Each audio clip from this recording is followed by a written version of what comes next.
have a patient in our Chula Vista Center who had previously, before joining us, had been going in and out of the hospital, kept getting a misdiagnosis. So he kept going and going and going and going and going.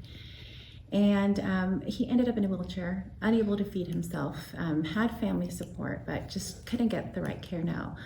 I'm sure you're familiar with our healthcare system, and I'm sure I'm a caregiver, so I'm very familiar with the system. And when you go to the doctor, do you get episodic care? You're there for that one thing they're going to treat you for, right? So if I'm there, I have a headache, the doctor's going to just address the headache. And this is what was happening to this gentleman. He was going and he was just being addressed with the current issue, which was pain. And so they never really were able to look into it. The difference when he came to us was that our providers spend a full, sometimes hour and a half with a patient. They do a head-to-toe assessment. They review hundreds of charts and medical information to find out what exactly is going on. So here he was coming in a wheelchair with his wife who had to put his shoes on every day and, feed him. And his quality of life was just horrible. He felt he was a burden. He was just, put me in a home. I can't do this to my wife, right?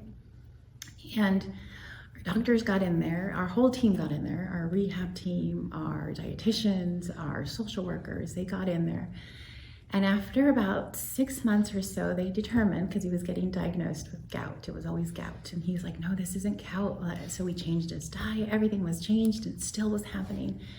So our doctors got in there, they started sending him to different specialists within the community. And it turned out he had rheumatoid arthritis. Wow. And that was never diagnosed. Which was never diagnosed. And he was going to the hospital, getting liquid removed from his knees, just painful.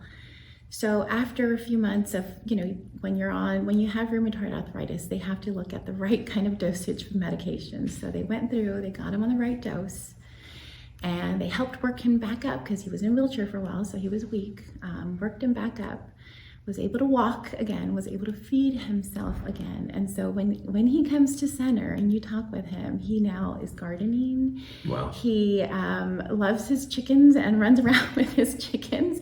I call him the chicken pastor because he loves, the animals outside and the gardening, and he'll bring in his squash and apples and whatnot just because he is so thankful for the services. And it is a complete 360. You think about someone in a wheelchair with his wife. His wife was just over the moon, excited and happy when we were able to get him into the position he is now.